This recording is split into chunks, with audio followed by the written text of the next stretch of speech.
Sabeis que o Senhor é Deus, foi Ele quem nos fez, e é dele somos. Somos seu povo e rebanho do seu pastoreio.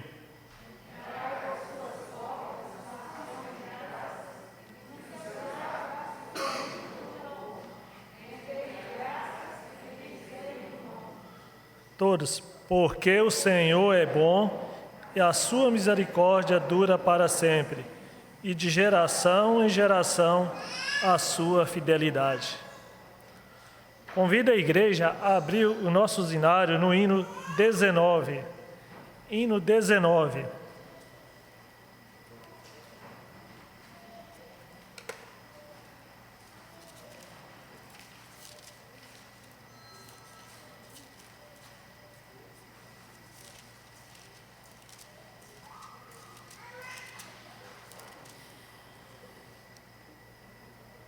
Rei sublime.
Convido a igreja a abrir o Salmo 51, leitura alternada de 1 a 11.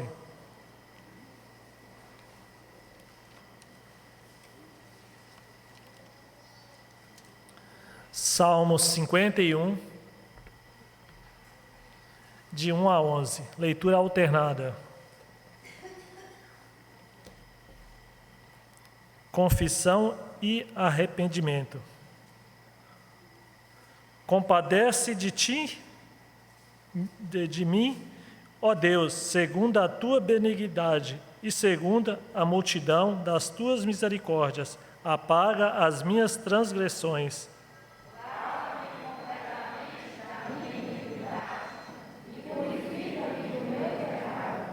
Pois eu conheço as minhas transgressões, e o meu pecado está sempre diante de mim.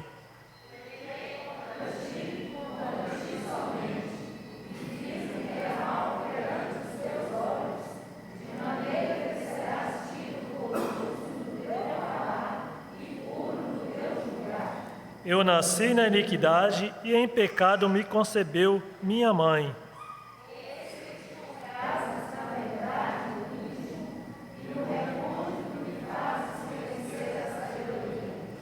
Purifica-me com isopo e ficarei limpo. Lava-me e ficarei mais alvo que a neve.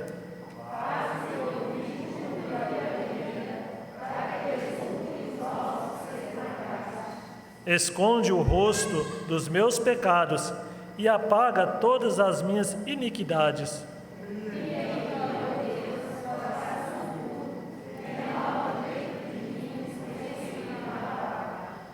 Não me recuses da tua presença, nem me retires do seu Santo Espírito. Só até o 11. Eu convido o presbítero Laudinei que faça uma oração de confissão dos nossos pecados.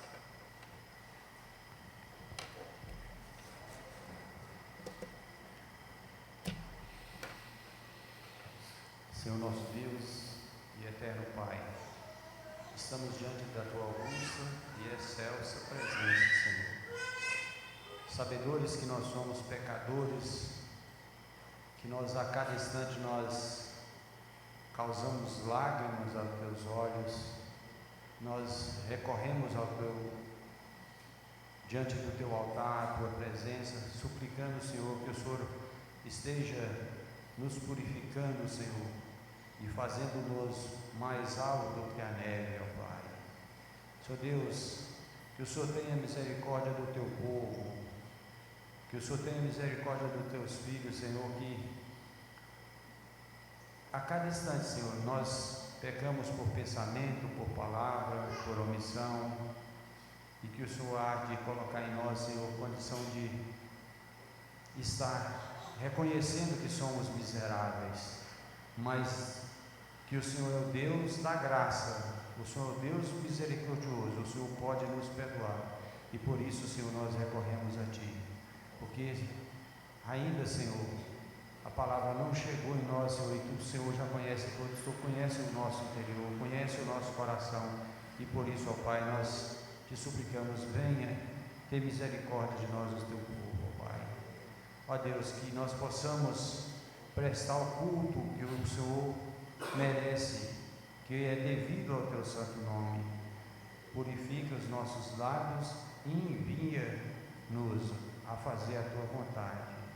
Nós suplicamos, nós Te pedimos, no nome excelso e santo de Jesus, Teu Filho amado. Amém. Amém. Convido a igreja a abrir o hino 32.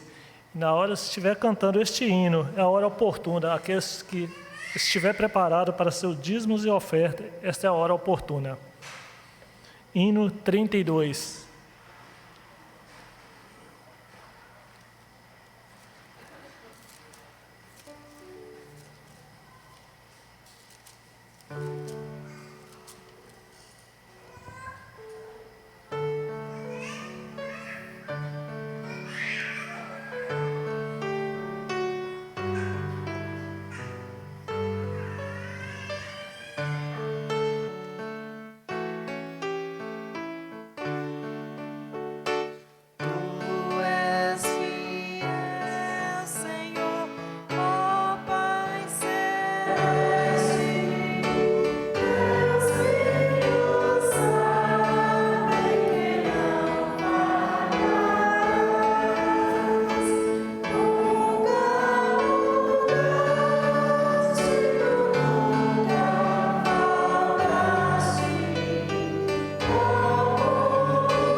convido a nossa irmã Esther que faça uma oração de gratidão pelos dízimos e ofertas, também pela família enlutada da nossa igreja, família Crispim, e pelo pregador da noite.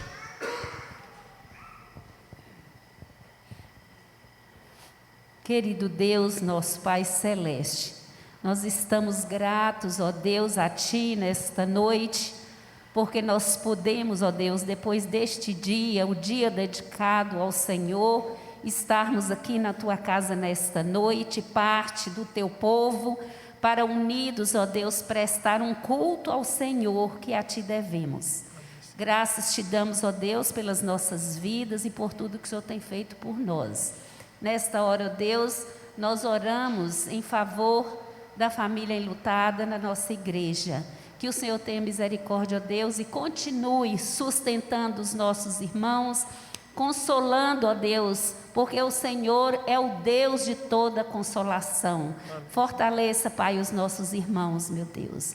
Nesta hora, Pai, nós queremos Te agradecer pelos dízimos e ofertas que foram depositados, ó Deus, no gasofilácio, que são, ó Deus, para a Tua obra aqui na nossa cidade. Que o Senhor abençoe, ó Deus, esses recursos para que eles sejam aplicados, ó Deus, de forma que o Senhor seja glorificado, meu Pai. Abençoe o conselho da igreja, dando-lhe, ó Deus, sabedoria para que possa administrar, ó Pai, não somente os recursos, mas administrar também a Tua igreja, para que o Teu trabalho possa progredir, possa produzir frutos, Senhor. Deus querido, nesta hora nós oramos em favor do pastor, do reverendo Daniel, que vai nos trazer a mensagem, que, ó Deus, o Espírito Santo do Senhor use poderosamente o Teu servo, para que ele traga, ó Deus, a mensagem que vá, ó Deus, de encontro à nossa necessidade, e que ache, ó Deus, guarida no nosso coração, e que a palavra que o Senhor quer nos transmitir nesta noite, que seja, ó Deus, a palavra que vai sair da boca dele. Nós oramos a Ti com gratidão no nosso coração, no nome santo de nosso Senhor Jesus Cristo, que vive e reina para sempre. Amém. Amém. Passamos neste momento para o grupo de louvor que vai trazer neste momento.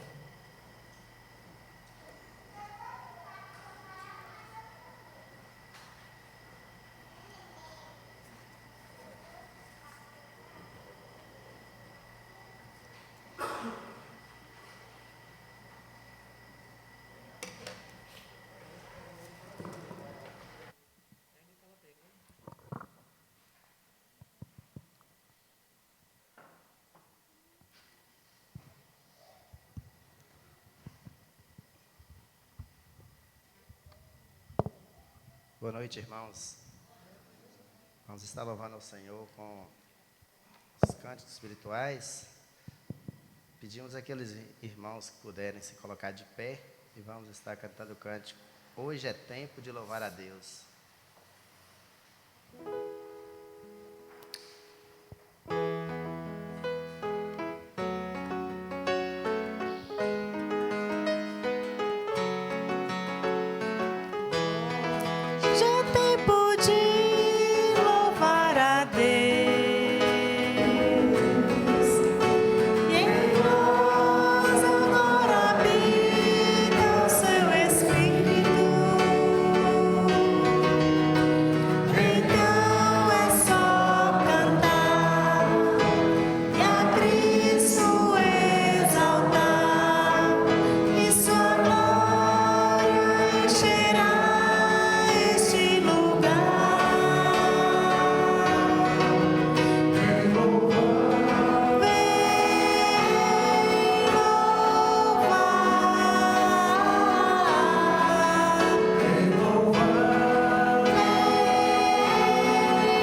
espírito de louvor e adoração, nós vamos estar cantando ainda o cântico Luz do Mundo, vim para adorar-te.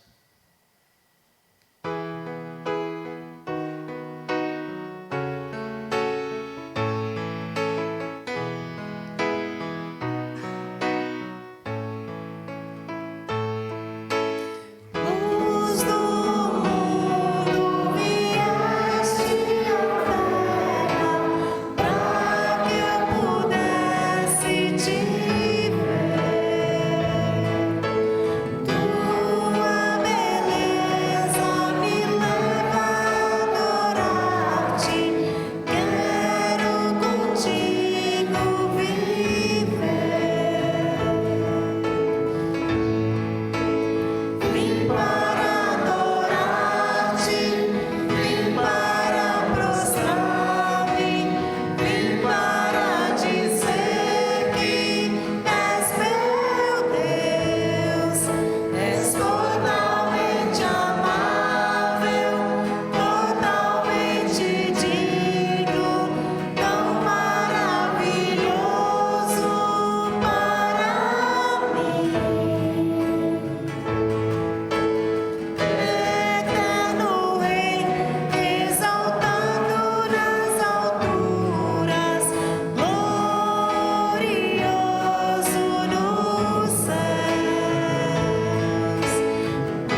palavra está com o mensageiro da noite, o reverendo Daniel.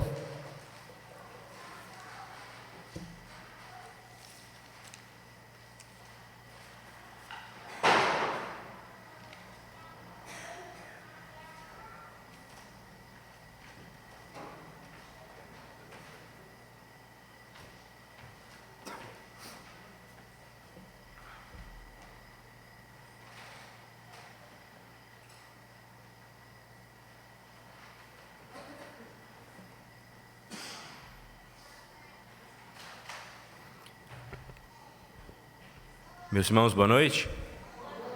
Que o Senhor abençoe sua vida na noite desse dia. Em nome de Jesus, amém? Irmãos, é um prazer estarmos reunidos em mais um domingo, dia do Senhor. Já oramos, louvamos com cânticos espirituais e neste momento nós seremos colocados diante dessa palavra bendita. Que o Senhor fale conosco, irmãos. Que o Senhor ilumine o nosso coração, esquente a nossa alma através dessa palavra e que nós sejamos renovados para a glória do nome dEle. Irmãos, vamos abrir então a palavra no texto da nossa meditação. Abra no Evangelho segundo João, no capítulo 3, no versículo 16. João 3, 16. É muito provável que você saiba esse texto de cor. É muito provável, né, Vanessa? É muito provável que todos saibamos, mas abra sua Bíblia. Vamos declamá-lo, então, todos juntos, em alta voz. João, Evangelho segundo João, capítulo 3, versículo 16. Apenas um esclarecimento aqui. Nós acabamos de, logo no início da nossa reunião, do nosso culto, nós tivemos que mandar um retorno aos irmãos que estavam aguardando para acompanhar pela transmissão, porque tivemos alguns problemas técnicos. Esses problemas, obviamente, independem da equipe de transmissão. São problemas relacionados a aplicativos, à internet. Então, os nossos irmãos fizeram o que puderam, mas infelizmente não conseguimos transmitir. Dessa forma, ao orar, peça ao Senhor que visite nossos irmãos que estão em casa e que não podem acompanhar o culto. João 3,16, assentados como estão, mas leiamos todos juntos em alta voz. Diz assim: porque Deus amou ao mundo...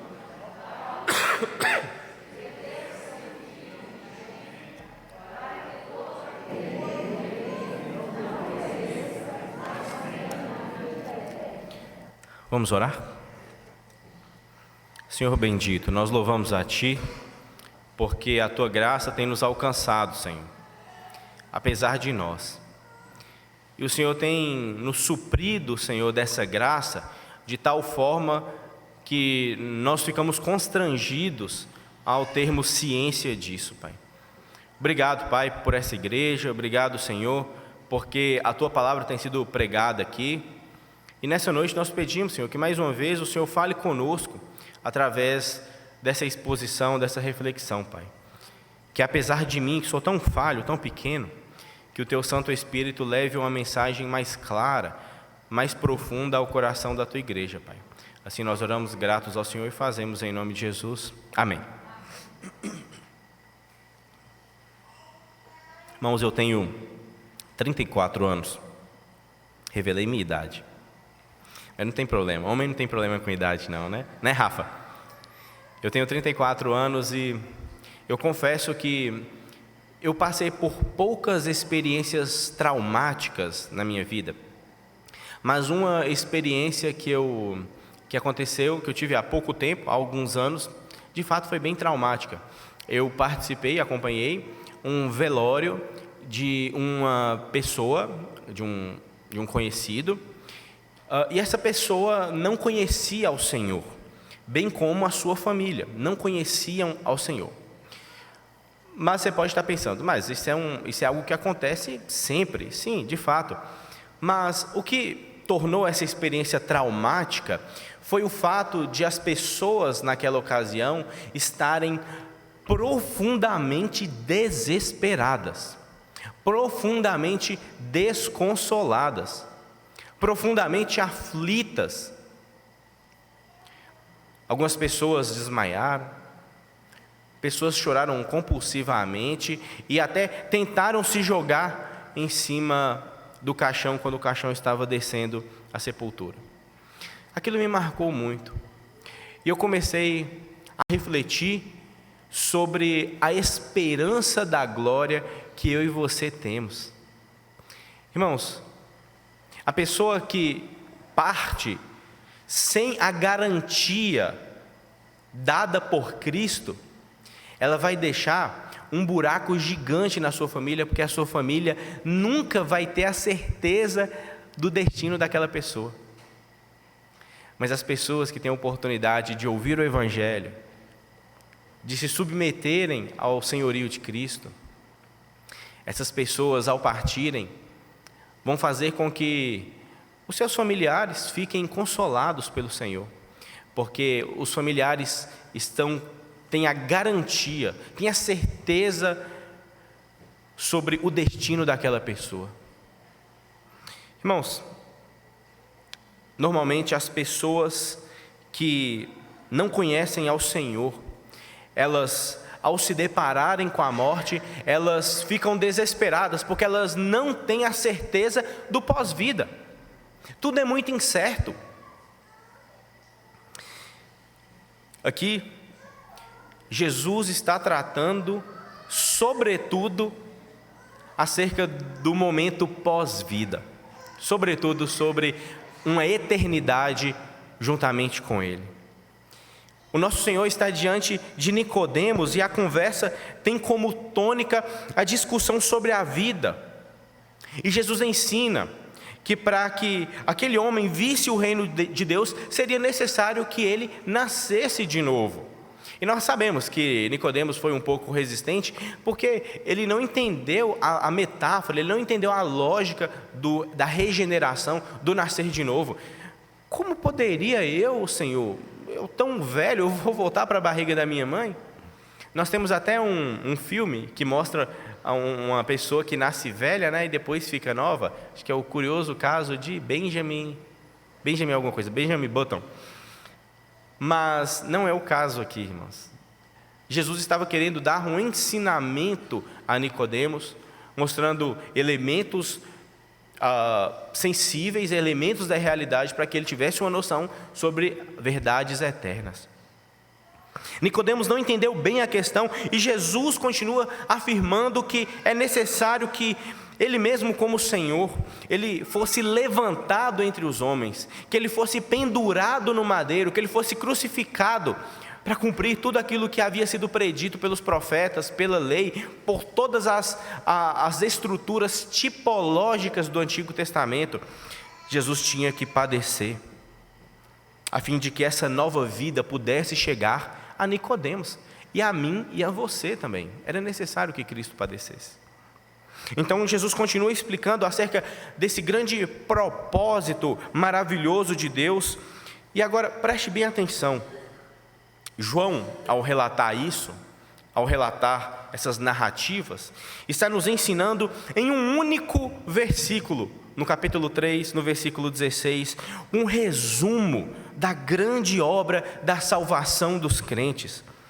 Aliás, João está nos ensinando acerca do significado da vinda de Cristo. Irmãos, quando Deus finaliza a criação, e se você voltar em Gênesis, você vai perceber que a cada evento diário, a cada criação diária que acontecia, o Senhor ia falando: isso é bom, viu Deus que era bom, isso é bom. Mas quando o Senhor chega no final e cria o homem, cria a coroa da criação, o Senhor fala: isso agora é muito bom. Ele fala que é muito bom. Quando ele vê tudo completo, isso é maravilhoso. Ele ele contempla a sua criação. O homem é a coroa da criação de Deus, irmãos. Eu e você. E o Senhor cria esse homem com características muito particulares. E o modo pelo qual eu e você podemos afirmar que nós somos imagem e semelhança de Deus é porque nós temos de fato traços que o Senhor comunicou a nós: intelectualidade, racionalidade, sentimentos, emoções. vontades, o Senhor comunicou isso a nós. Nós somos imagem e semelhança dele. Então, essa moralidade que também nos foi comunicada, nós sabemos que na queda ela foi manchada, assim como todas as nossas faculdades. Só que chega um momento, após Deus ter criado esse homem, que o homem prefere viver, vocês lembram de hoje de manhã, quem viu hoje de manhã? Ele prefere viver uma falsa autonomia. É um falso senso de autonomia, né? O homem achar que controla alguma coisa, nós não controlamos nada. O homem quis ser dono do próprio nariz, isso fez com que ele se tornasse um pecador, e não apenas isso. Hoje eu e você colhemos as consequências da queda, porque eu e você já nascemos em pecado. Isso é terrível, os descendentes de Adão já nascem como pecadores, basta você olhar para o capítulo 5 da carta de Paulo aos Romanos. Todos pecamos. Agora, a humanidade, sem eximirmos ninguém. Pastor, mas até as crianças? Sim, para nascer tem que nascer criança, né? Então, a criança também é pecadora. Pastor, mas até os idosos, que são tão piedosos, né? A gente sempre vê os idosos com um coração tão bom, tanta sabedoria, né? Nas ações, no trato dos idosos. Mesmo esses idosos também são pecadores. Eu vou contar um segredo para vocês aqui. Mas vocês não espalhem, não. Ainda bem que não está transmitindo pelo YouTube. Mas até os pastores são pecadores, sabia, Zeni? Os presbíteros, os líderes de sociedade, todos, irmãos, todos somos pecadores. Essa humanidade agora caminha a passos largos para a própria condenação. Porque não há um justo sequer, não há quem faça o bem. Todos se extraviaram, se tornaram inimigos do Senhor. O nosso coração, como lemos hoje em Jeremias, como lemos e sabemos também em Provérbios e outros textos, sabemos que é um coração enganoso, corrupto, que constantemente quer ir para o pecado. E se não é Deus nos puxar com a sua graça, com a sua misericórdia, irmãos, onde estaríamos nós? Nós potencialmente somos ladrões, blasfemos, adúlteros, potencialmente. Por que nós não executamos isso? Graça de Deus, irmãos, misericórdia de Deus. A nossa língua muitas vezes é afiada para falarmos mal dos irmãos, para criticarmos. E muitas vezes, talvez você nunca parou para pensar nisso, quando nós criticamos alguém, lá no fundo, nós estamos querendo mostrar que nós somos superiores. Essa é a verdade. Uma pessoa inferior, talvez ela não vai ter esse pensamento, mas quem se acha superior, provavelmente vai querer criticar. Mas esses problemas, que são alguns frutos visíveis do pecado lá no Éden, não são o pior fruto. O pior fruto é a morte. É o último inimigo. E após ter aquela experiência naquele velório, mais uma vez ficou muito claro para mim e fica para todos nós. Irmãos, nós temos data de validade. Nós temos data de validade. Daqui 100 anos, nenhum de nós estará aqui. Nenhum. Isso nos leva a refletir sobre o modo como nós nos debruçamos sobre os conhecimentos de Deus, sobre as verdades eternas dessa palavra, sobre o modo como nós pegamos isso e aplicamos na nossa vida, o modo como nós nos relacionamos, o modo como nós nos envolvemos com o dinheiro, como nós nos envolvemos com a fama, como nós nos envolvemos com tudo ao nosso redor. Todos morremos um dia. Em Adão, todos nós, de alguma forma, preferimos a nossa própria lei, os nossos próprios prazeres, ao invés do Criador. E isso se repete até hoje. Basta a unha do pé ter batido no cantinho do banco, do sofá da sua casa, para você falar assim: não vou na igreja hoje não. Basta uma coisinha para a gente trocar as coisas, inverter as prioridades. Essa é a verdade. Basta olhar o número de pessoas que está fora da igreja nos bares, nas calçadas, nos motéis, e compararmos o número de pessoas lá com o número de pessoas que está aqui, onde vocês acham que tem mais gente? Lá. Isso é terrível. A pior coisa não é apenas você morrer, ou a pessoa morrer dessa morte física, que todos nós enfrentaremos. Esse ainda não é o pior fruto. Aliás, ele é um fruto terrível, mas existe um fruto pior ainda, que é a morte eterna, que é o castigo eterno, irmãos. E sofrerão esse castigo eterno todos aqueles que forem inimigos de Deus, todos aqueles que fingem que conhecem a Deus. Pastor, mas eu prego. Pastor, mas eu ensino. Pastor, mas eu faço maravilhas. Se não conhecer a Deus, naquele dia, você pode até falar isso diante de Deus. Ele vai falar bem assim: não te conheço. Mas Senhor, mas eu fiz em seu nome. Mas eu não te conheço. Isso é complicado, irmãos, isso é terrível. Quando nós pensamos na dimensão espiritual da morte, e no caso da morte eterna, nós temos que voltar rapidamente ao arrependimento, a uma vida de quebrantamento e submissão a essa palavra.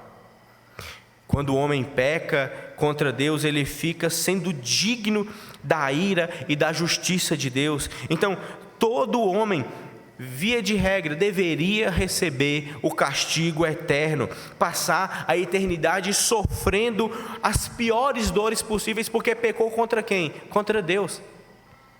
Preste atenção. Se você pisar numa formiga, você vai sofrer alguma punição da sociedade? Vai ter alguma punição se você matar uma formiga? Vai? Não. Mas se você der uma tijolada num cachorro e matar um cachorro, sabia que você pode ser até preso? Sabia que você pode pagar uma fiança altíssima? Você sabia que você pode ter que passar vários anos fazendo trabalho comunitário porque você matou um cachorro? Sabia disso?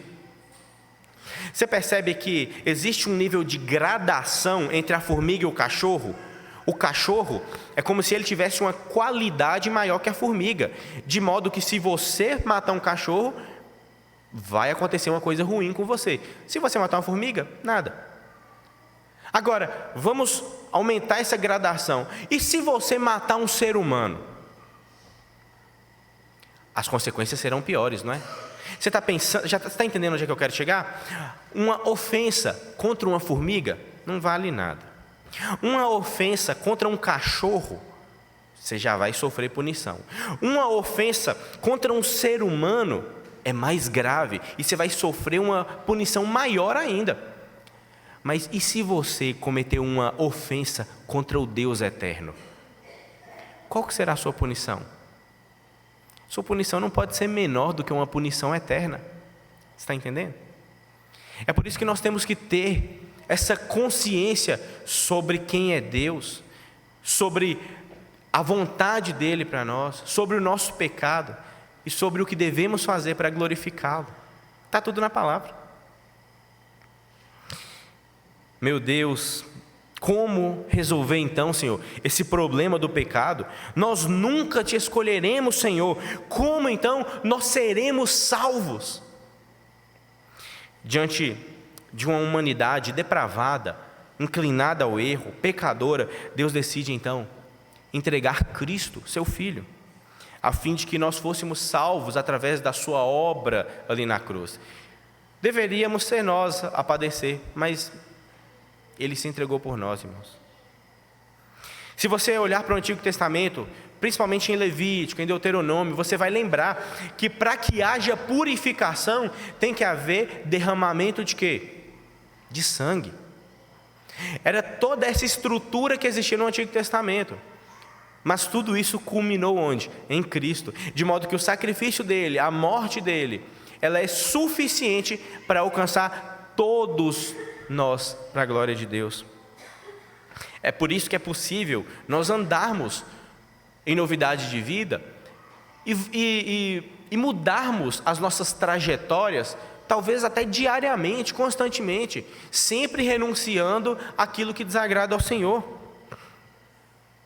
Nicodemos não estava entendendo o que seria nascer de novo, mas Cristo mostrava que o seu sacrifício proporcionaria ao homem sair da morte para a vida, do império das trevas para o império da luz. Mas isso aconteceria se as pessoas se reconciliassem com Deus. Então, nesse projeto redentor maravilhoso, em relação à humanidade, o Pai envia o Filho. Isso é maravilhoso. E esse pequeno versículo, um versículo, vai nos esclarecer sobre o maior presente que eu e você poderíamos receber, a salvação em Cristo. O próprio Cristo fala: se nós, irmãos, estamos buscando as questões da terra, se nós buscamos construir castelos, onde a ferrugem destrói, se nós queremos montar pilhas de dinheiro, onde as traças comem, se a nossa expectativa está limitada às coisas terrenas, nós somos o quê? Os mais miseráveis. Então, olhando para essa reflexão, talvez nós poderíamos pensar numa boa frase que a resumisse, e talvez a frase poderia ser: a vinda de Cristo é uma ação benevolente do Pai. Você pode repetir comigo?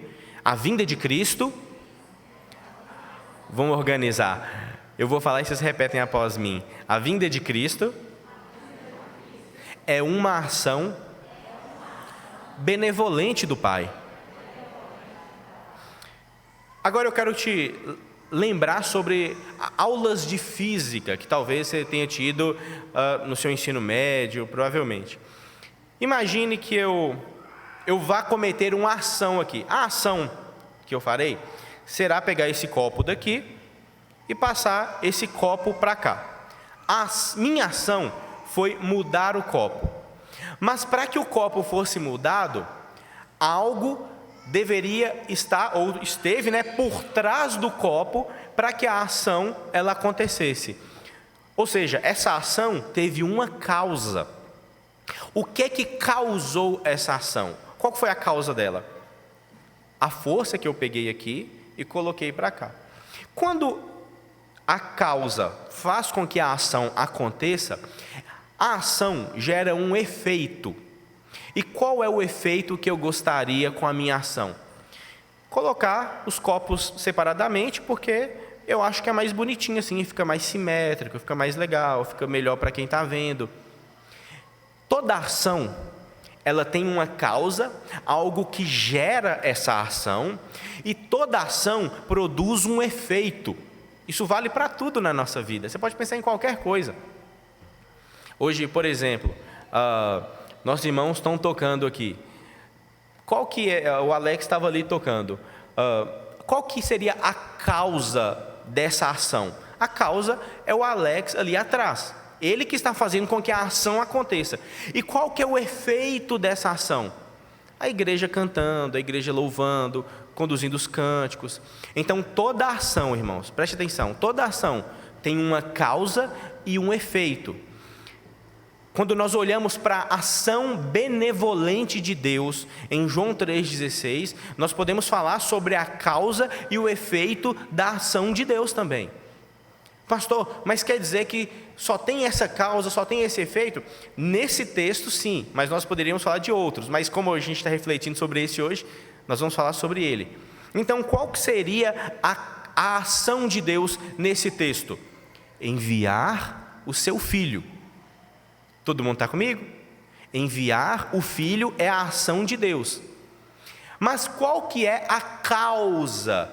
O que está por trás disso, de Deus enviar o Filho? O amor de Deus. O texto diz: porque Deus amou o mundo, que por conta desse amor, o que Deus fez? Enviou o seu Filho. Então qual que é a causa da vinda de Cristo? O que causou a vinda de Cristo? O amor de Deus. O amor de Deus por nós, irmãos. E por que Deus faria isso por nós? Tão pecadores, tão terríveis. Deus é de fato soberano. Deus é o Yahvé. Deus é aquele que é o guerreador que ganha todas as batalhas, o Deus poderoso. Ele não precisaria submeter seu filho a essa humilhação. Mas você sabe por que Deus fez isso? Porque Deus é amor. Porque Deus é amor. Se nós olharmos para esse verso, ou se olhamos diretamente e de maneira profunda para esse verso, nós vamos entender o significado da vinda de Cristo. Ele veio porque Deus nos amou. O amor do Pai é a causa de nós não sermos consumidos. Ele nos guarda, nos preserva, nos livra das investidas do mal, embora nós não mereçamos este amor. João nos diz que Cristo veio porque Deus nos amou demais, demais. Agora, eu quero tratar uma questão aqui que durante muito tempo na história da igreja foi controversa. Quando João fala que Deus amou o mundo, nós não podemos entender aqui mundo como a quantidade total de pessoas que já existiram, que existem e que existirão. Por que nós não podemos? Porque se fizermos assim, nós estaremos vivendo uma verdade universalista. O que significa isso? Significa que o sacrifício de Cristo foi para salvar todas as pessoas do mundo para sempre. E a Bíblia nos mostra que isso é verdade. A Bíblia nos mostra que Cristo morreu por quem? Pela igreja, pelo povo de Deus, pelos eleitos de Deus. Aí você pode pensar assim, gente, mas eu ouvi a vida inteira que Deus ama todas as pessoas. Depende do tipo do amor. Nós temos uma distinção da graça. Nós temos a graça comum e a graça salvadora. Talvez nós poderíamos fazer uma distinção do amor, um amor comum pela criação, mas um amor salvador, que é esse amor de João 3,16. É complicado nós falarmos que Deus amou todas as pessoas do planeta durante todo o tempo, irmãos. É complicado isso. A Bíblia fala o contrário. A Bíblia fala que Ele amou o seu povo, a sua igreja. Esse foi o motivo pelo qual Cristo foi entregue, por causa da sua igreja. Ele não morreu por todas as pessoas do mundo, não. Aí você vai pensar, mas como, pastor? Me explica melhor. Essa palavra mundo, ela é uma palavra um pouco complicada no grego. Por quê? Eu vou dar um exemplo para você. Nós vamos ter um chá no final do culto hoje? Alguém sabe? Vai não? Se nós tivéssemos o chá, ia terminar o culto, eu ia falar assim, irmãos, vamos todo mundo tomar o chá. Vocês imaginem todas as pessoas do mundo, as que já nasceram, nós e os que ainda vão nascer, todo mundo ia caber naquela salinha ali? Vocês estão entendendo como que funciona essa questão da expressão? Vamos todo mundo, entenderam?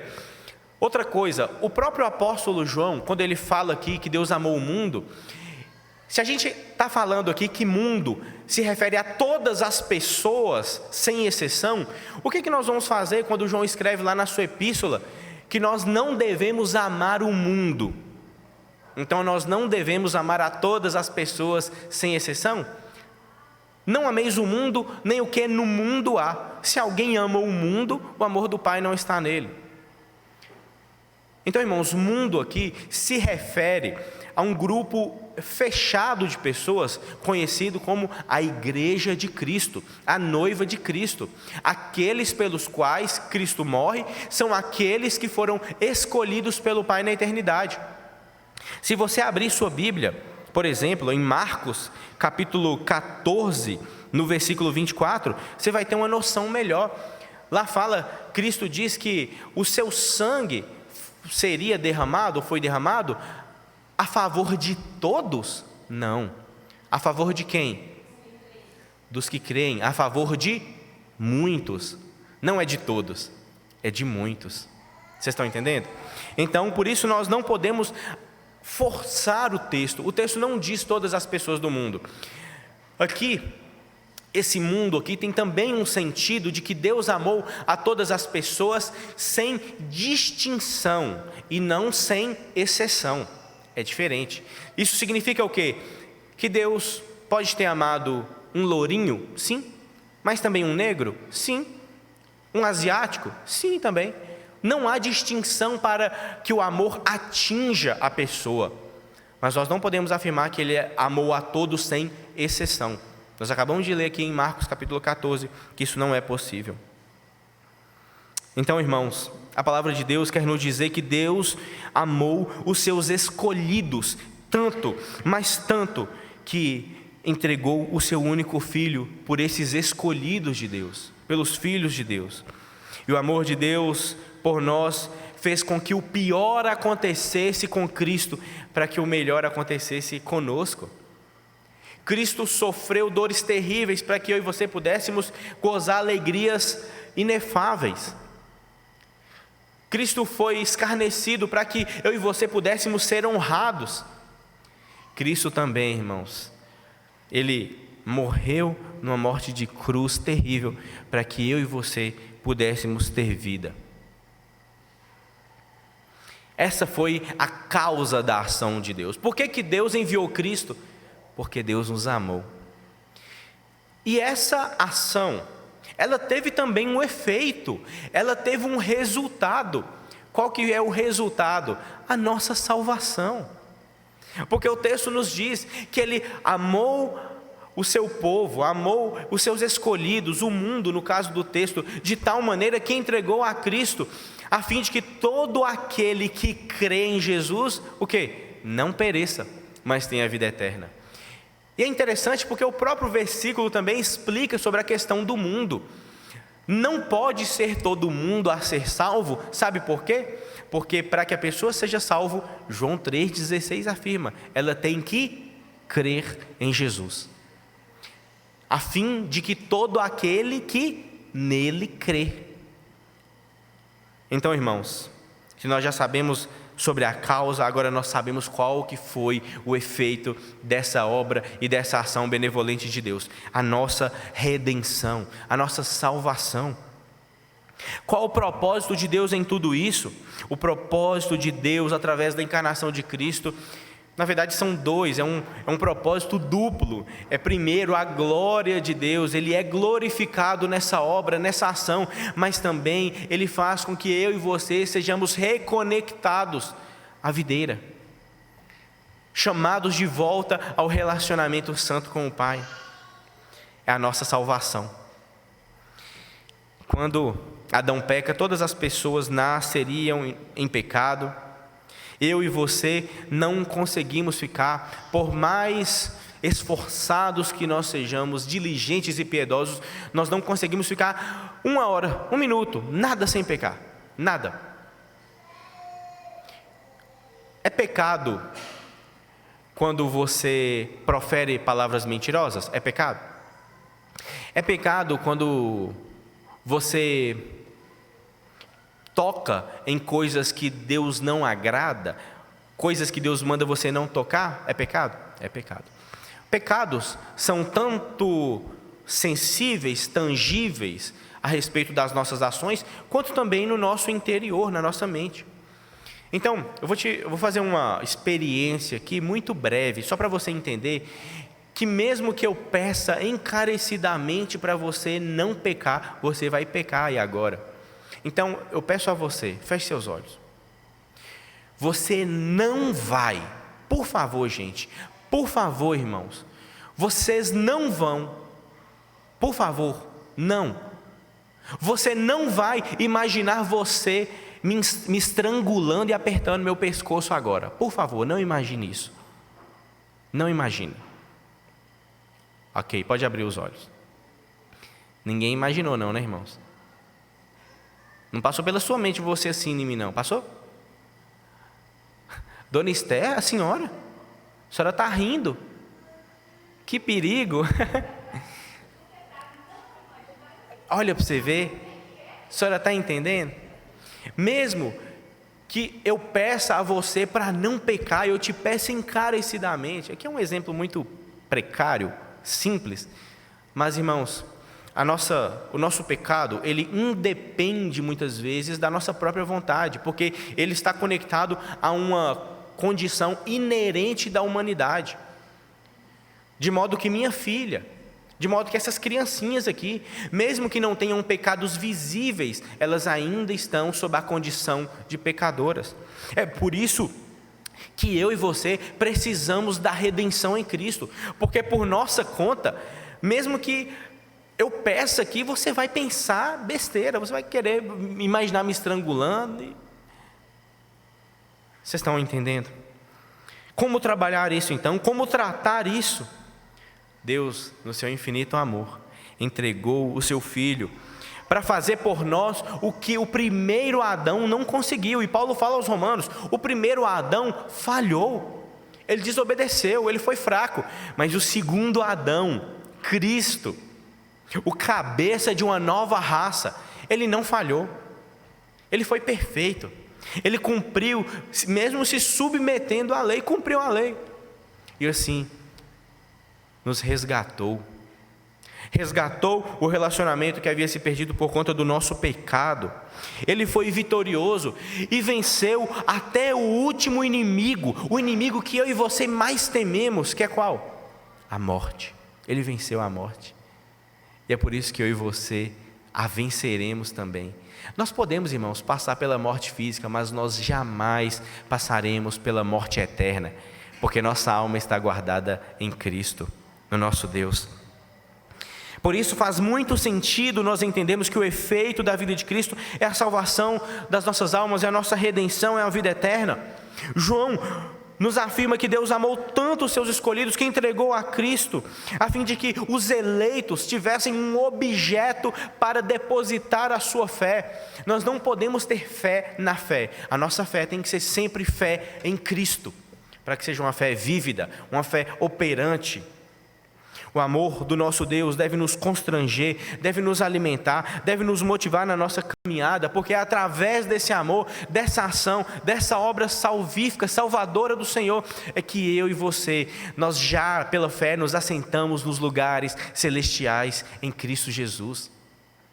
Irmãos, a cada dia que passa, você está morrendo. A cada dia que passa.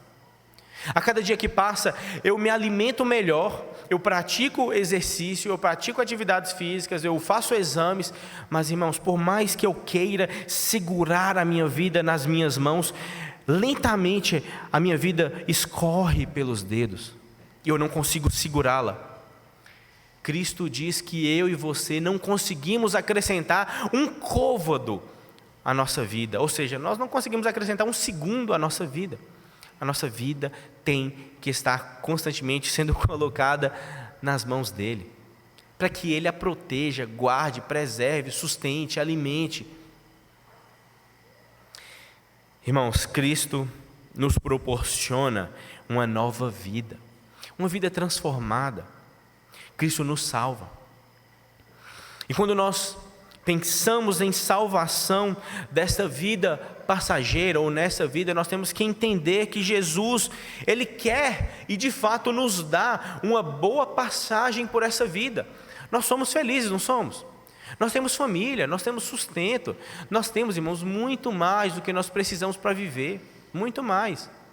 Nós temos uma boa vida, apesar das contingências humanas, apesar das situações que muitas vezes nos afligem, não é? Mas nós temos uma boa vida.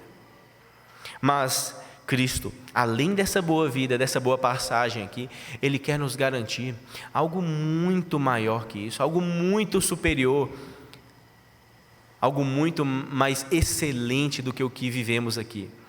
Ele quer nos proporcionar uma vida perfeita e plena, juntamente com Ele, na glória.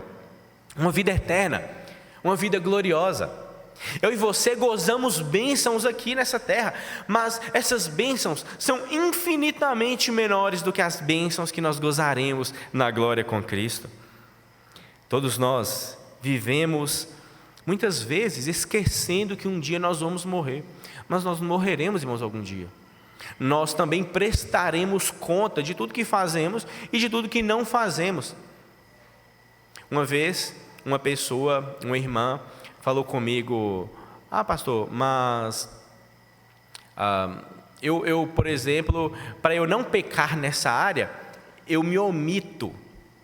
Eu falei assim, irmã, lá na epístola de Tiago, Tiago fala o seguinte: aquele que sabe o que é o bem e não faz, esse o faz o quê? Comete pecado. Está em pecado do mesmo jeito. Esse pecado de omissão também é pecado. Então, irmãos, nós temos que olhar para essa palavra e entender que eu e você prestaremos contas das nossas vidas, das nossas ações. Muitas vezes nós somos brutos com os nossos familiares. Muitas vezes esposas são insubmissas aos seus maridos, filhos desobedientes aos pais. Ah, pai, hoje eu não quero ir na igreja. Filhos que talvez mentem para os seus líderes. Irmãs que talvez não se submetem à liderança da igreja. Irmãs que talvez não se comprometem com uma vestimenta diligente segundo a palavra. Irmãos que vão para a academia e ficam postando todo dia fotos sensuais, sem camisa.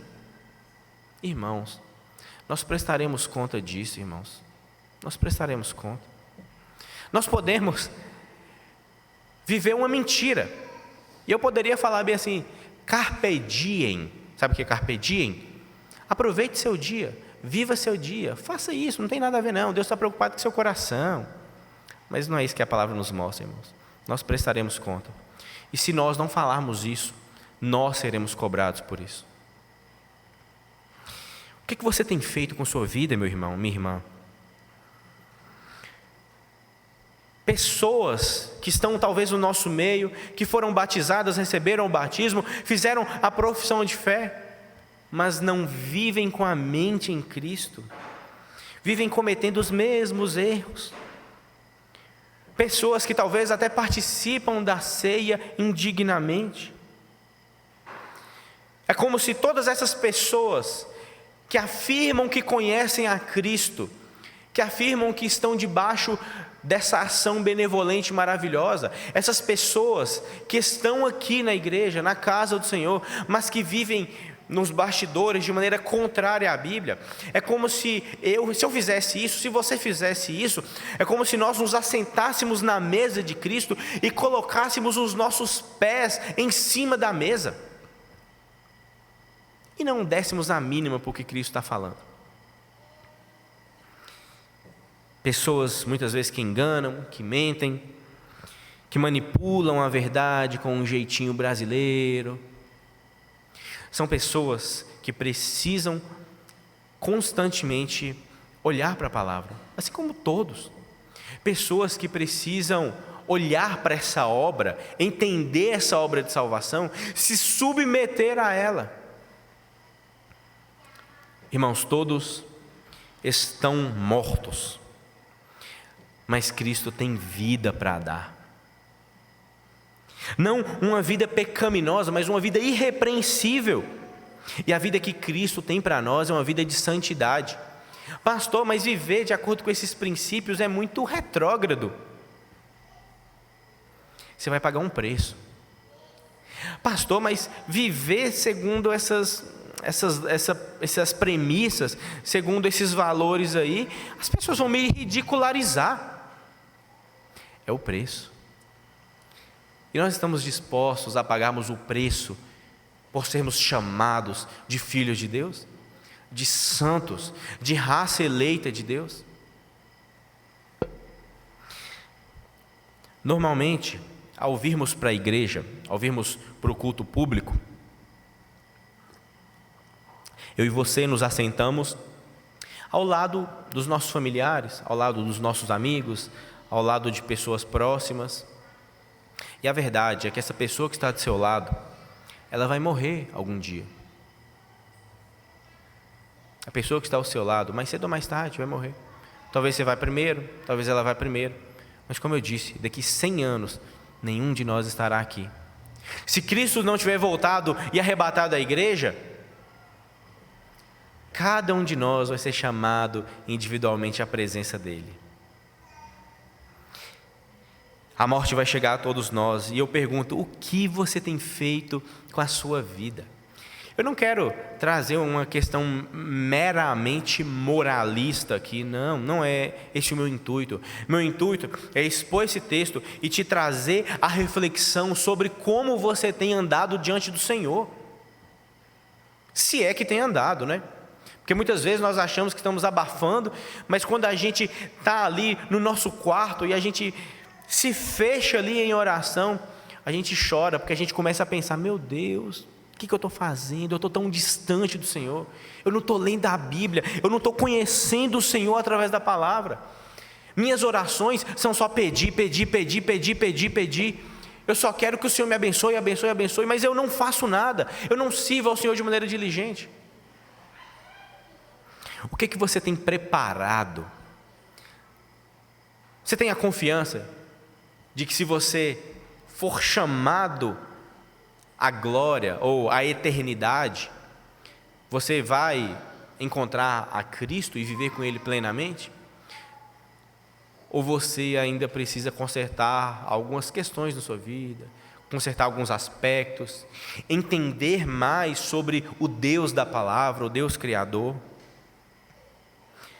Você tem preparado e vivido o quê? Mentiras, engano, pecados?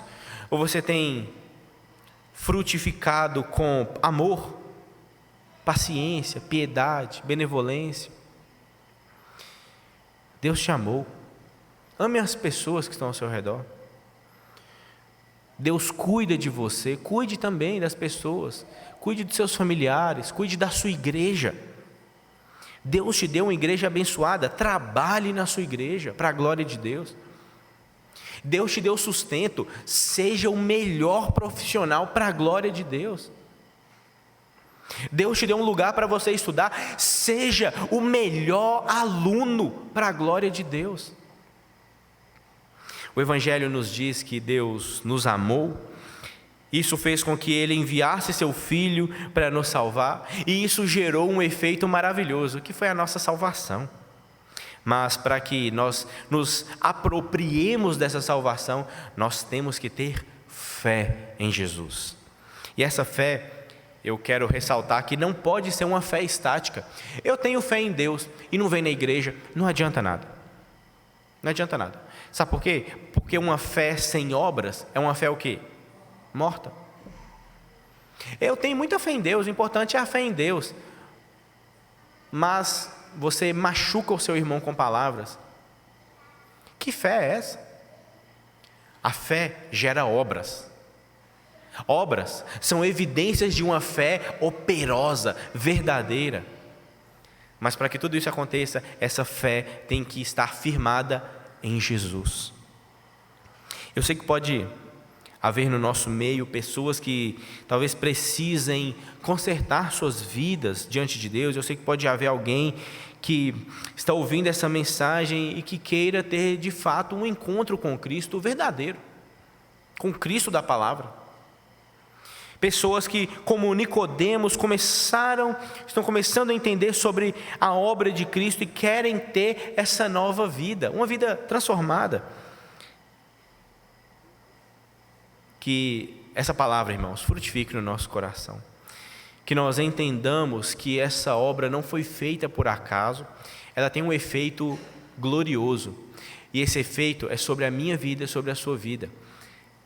E para que nós nos apropriemos disso, que nós depositemos a nossa fé, a nossa confiança no Deus da glória, no nosso Senhor e Salvador Jesus Cristo, e andemos na presença dEle como de fato filhos de Deus, filhos adotados de Deus, em obediência e em santidade para a glória dEle. Amém? Que Deus abençoe sua vida. Eu quero orar por você. Feche seus olhos.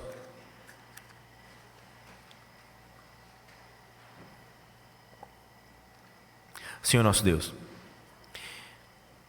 nessa noite nós rendemos graças a Ti, porque aprove ao Senhor estarmos aqui reunidos, congregados como igreja, cultuando ao Senhor, meu Pai.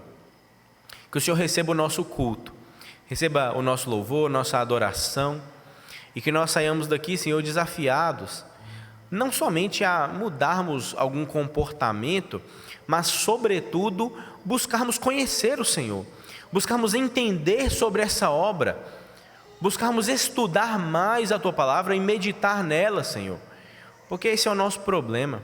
Muitas vezes nós pegamos a nossa Bíblia aos domingos para vir para a igreja, Senhor, mas que nós não sejamos assim, Senhor, que nós sejamos crentes fiéis, diligentes e piedosos, crentes que têm desejo e apreço pela Tua palavra e pelas Tuas verdades eternas.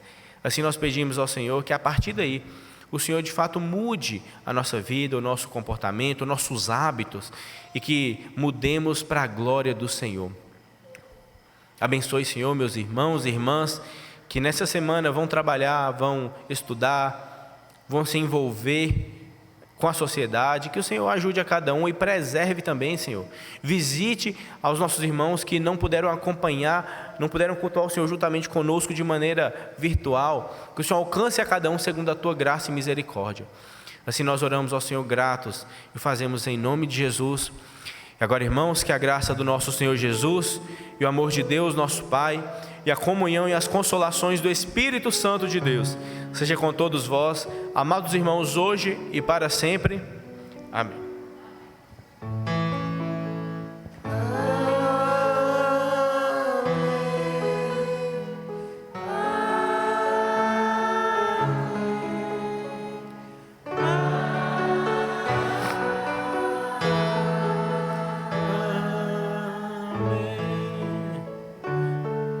Vão em paz, que Deus abençoe a todos, em nome de Jesus.